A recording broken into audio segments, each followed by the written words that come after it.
Marami ang nagulat nang si Paulo Avellino ang inanunsyong gaganap na Vice Chairman sa What's Wrong with Secretary Kim, ng ABS-CBN-VIU.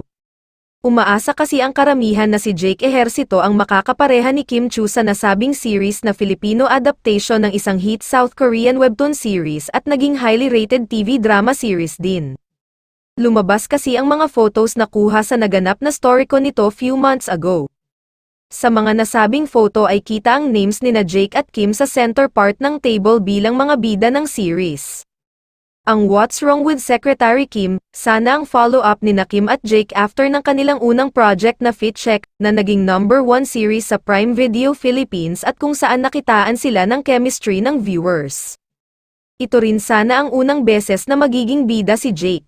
Pero naging mas malakas ang tambalan nina Paulo at Kim sa series na Linlang, na nag-1 sa Prime Video sa iba't ibang bansa.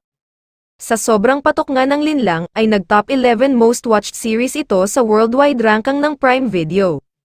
Ayon pa sa direktor ng Linlang, na si Direk FM Reyes, maraming bansa raw ang nagre-request sa Prime Video na ipalabas ito sa territories nila. Kaya hindi nakakapagtaka na si Paulo ang napili sa role na Vice Chairman na ginampanan noon ni Park Seo-joon dahil kilala na siya sa iba't ibang Asian countries dahil nga sa Linlang.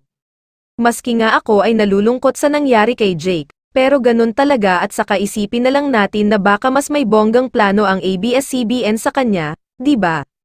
Sa ngayon ay excited na ang madlang people sa muling pagtatambal nina Paulo at Kim sa Pinoy version ng hit series na What's Wrong with Secretary Kim, na ibang-iba nga sa ginawa nila sa Linlang. Sa ngayon ay binura na rin ni Jake ang post sa X na dating Twitter na teaser ng local adaptation ng Korean drama series na What's Wrong with Secretary Kim na nauna nang napabalitang pagbibidahan nila ni Kim Chu.